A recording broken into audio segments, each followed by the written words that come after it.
My name is Nathan, and I'm 34 years old.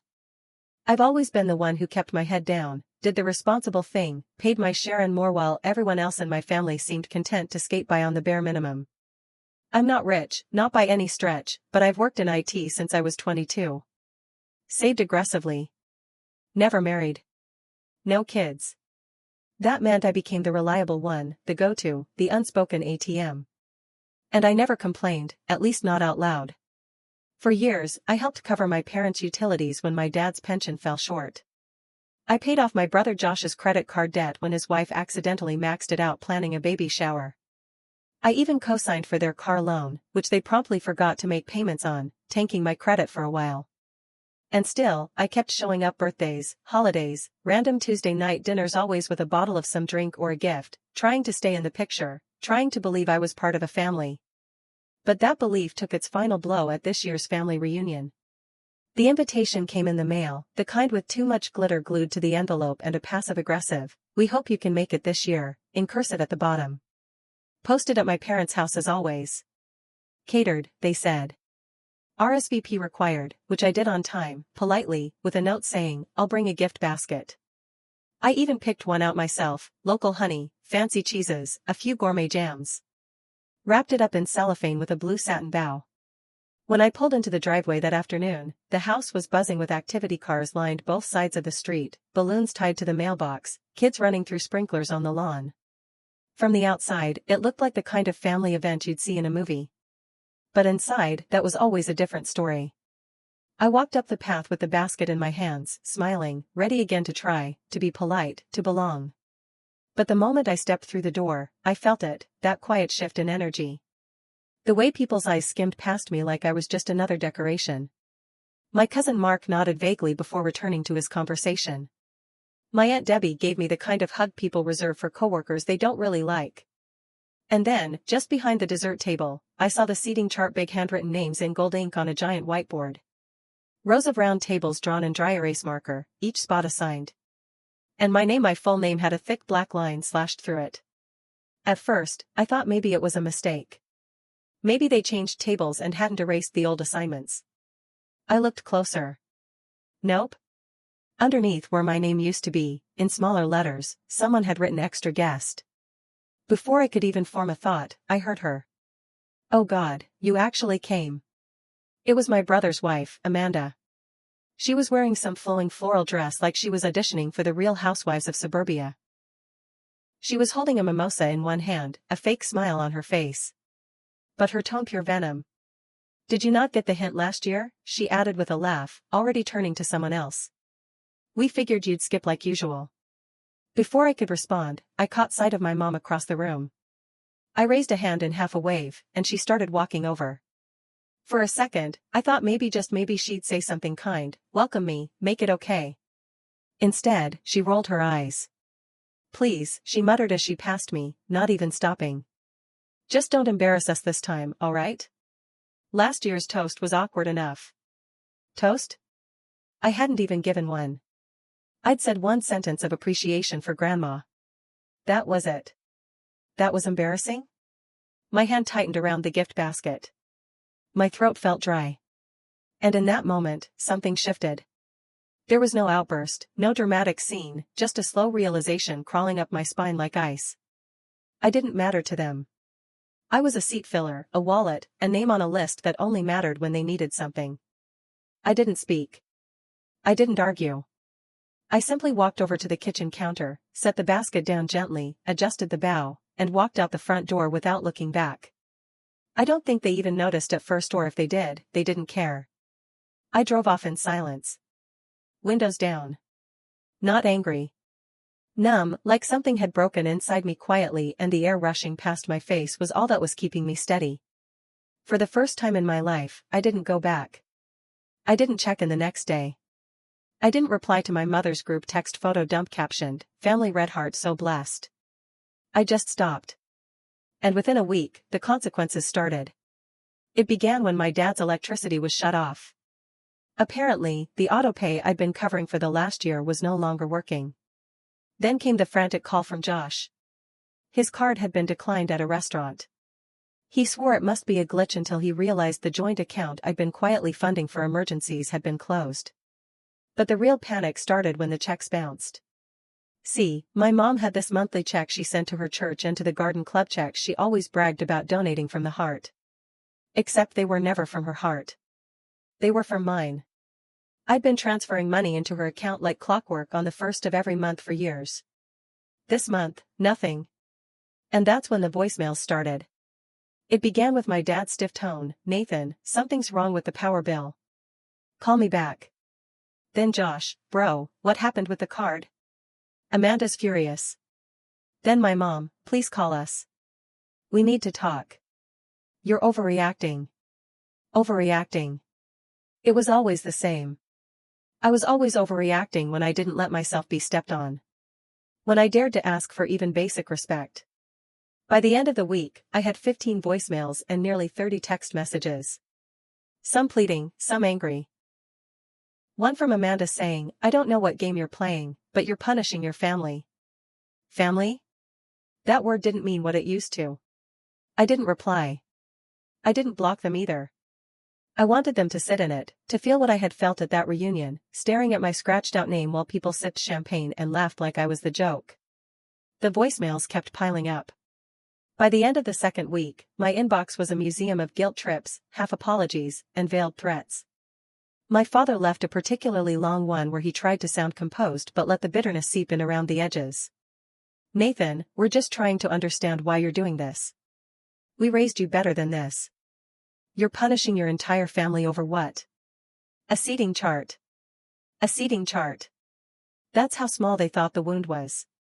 That's how casually they dismissed what they'd done not just at the reunion, but for years. And the more they minimized it, the more I realized they would never understand. Because to them, my worth had always been transactional. I didn't respond.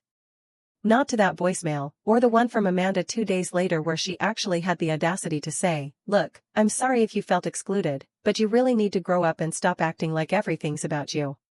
Then she added, in the most saccharine voice imaginable, "We're all struggling. You think you're the only one with problems?" Struggling. That word stuck with me for days, because I had struggled quietly. I'd eaten instant noodles some weeks in my 20s to keep my brother's car from being repossessed. I'd skipped vacations, birthday gifts for myself, and even a long overdue dentist appointment just to make sure my parents' heating didn't get shut off during the winter. And every time I thought, maybe this time they'll say thank you, or maybe just treat me like more than a line item in their budget, I was wrong. But I didn't just cut off the money and leave it at that. I got methodical. Every subscription, every account, every little thing I'd signed up for over the years, I combed through them all. I'd forgotten how many streaming services were under my name. My mom's precious HBO subscription disappeared one Tuesday night, the one she used to watch her murder mystery shows. 2 days later, Josh texted me, "Bro, did you change the Netflix password?" Followed by Amanda's, "Losing her mind." I didn't answer. Then there were the memberships. My dad's golf club dues cancelled. The shared phone plan transferred everything to my personal account and left theirs unlinked. They'd have to sort that out on their own now. And the utilities, that was the most dramatic. I'd been paying their electric, gas, and internet directly through auto debit. I stopped all three, but I waited until I knew the bills would come due, just long enough for the grace period to lapse. Just long enough to ensure that when the power flickered off one Thursday night, they'd be confused before they were angry. That's when the calls changed tone. My mother finally snapped. She called 3 times in 1 hour. The third message was sharp and cold. "I don't know what kind of revenge you think you're getting, Nathan, but this is cruel. We are your family, and families don't abandon each other when things get hard. That line, families don't abandon each other." I sat in silence for a long time after that one. Not because I was unsure of what to do next, but because I was sure. For once, crystal clear. They had abandoned me in every way that mattered. Not physically, no, but emotionally, spiritually, intentionally. At every holiday where I sat alone at the edge of the table. At every birthday where my card arrived late or not at all. At every family photo where I was cropped out or told to step aside. They left me long ago. I was just finally leaving back. But they didn't just stop at guilt. They escalated. Amanda called me directly a few days later. I almost didn't answer, but curiosity got the better of me. "What is wrong with you?" she snapped. "Your parents are in their 60s, Nathan. You can't just cut them off like this. They're humiliated. Your mom had to ask me for money to cover groceries." "Good," I said flatly. She blinked. I could hear it in her silence. "I never spoke like that before." "You think you're teaching us a lesson," she said, her voice rising. "You're just proving what we always knew. You're selfish. Cold. That's why you're alone." That one stung. I won't lie. But instead of yelling, I just said, "Maybe I'm alone, because I was never really with people who loved me." Then I hung up. I started sleeping better after that. It was like the silence was finally mine. No more waiting for calls. No more anxious dread. Every time my phone lit up, I muted their numbers. Not blocked. I wasn't being cruel. I just didn't want to hear their noise anymore. It would have ended there, probably. I would have faded out of their lives quietly, let them scramble without me. But then I found out about the secret account. Turns out Josh had added me as a silent cosigner on a small business loan 2 years ago without ever telling me something about, "You said you'd support me if I got serious." Well, he had used my information again, and this time it was spiraling. The business had failed. Amanda's bakery idea had tanked after 6 months. And guess whose credit was being eaten alive by unpaid installments? Mine. I stared at the screen for a long time after seeing the notice. It was buried in an email from the bank, some nondescript subject line about account status. Inside was a sentence that hit me like a punch: "You were listed as a cosigner on this delinquent business loan. Your credit score has been negatively impacted." I didn't even know what loan they were talking about. My heart started racing as I opened my financial tracking app, then dug into the details. A $25,000 loan issued to a business LLC under the name Sugar Bell Bites. Amanda's Bakery. I felt sick. I remembered that conversation vaguely. It was during a Thanksgiving dinner 2 years ago. Amanda had brought homemade macarons, dry, overly sweet things that crumbled before they hit your teeth. She said she wanted to start a bakery, and Josh leaned over and whispered to me later, "If you ever wanted to be part of something bigger than yourself, now's the time." I had laughed it off. I hadn't signed anything, or so I thought. Turns out Josh had used an old digital authorization form I'd signed for a joint account years earlier, back when we were in our 20s and he had big plans. Somehow, he repurposed that signature. Maybe he forged something else. Either way, the bank saw me as liable. They had defaulted 6 months ago, 6 months, and they said nothing. I should have been furious, but at that moment, I wasn't. I was cold, calm, like someone had flipped a switch. I sat there staring at the screen and whispered out loud, "Okay, you want to play dirty?" I got to work. I pulled every email, every old record, every screenshot I had from text messages where Josh talked about the business and how it was his and Amanda's baby. I dug up bank statements that proved I had stopped interacting with that account years ago. Then I contacted the bank and started the process to dispute the cosigner listing. It would take weeks, but I was determined. But that wasn't all. I wasn't going to just defend myself. I was going to make them feel it. Because at this point, I realized they weren't just entitled. They were reckless. And their recklessness was bleeding into my life. I reached out to a lawyer. I'd never hired one before, but I found someone who specialized in financial fraud. After explaining everything and sharing my documentation, he paused and said, "You have a case." A case?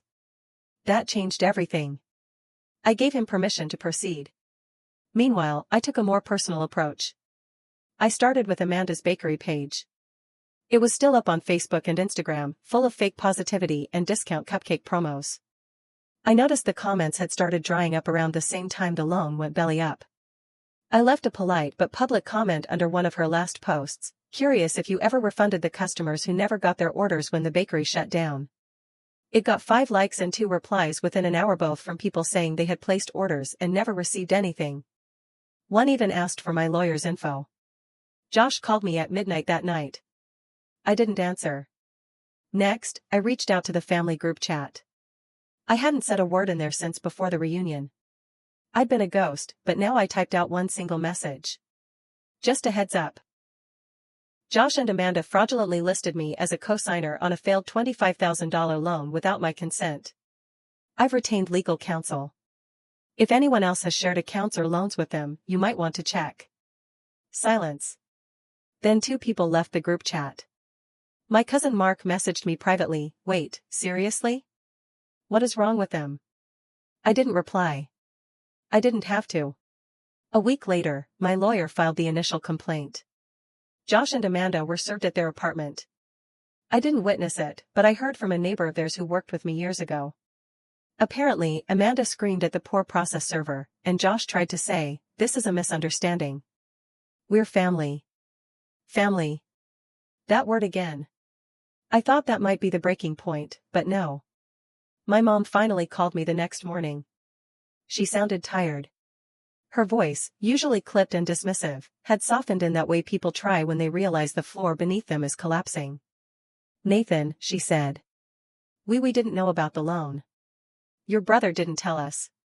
"Doesn't change anything," I said, keeping my voice flat.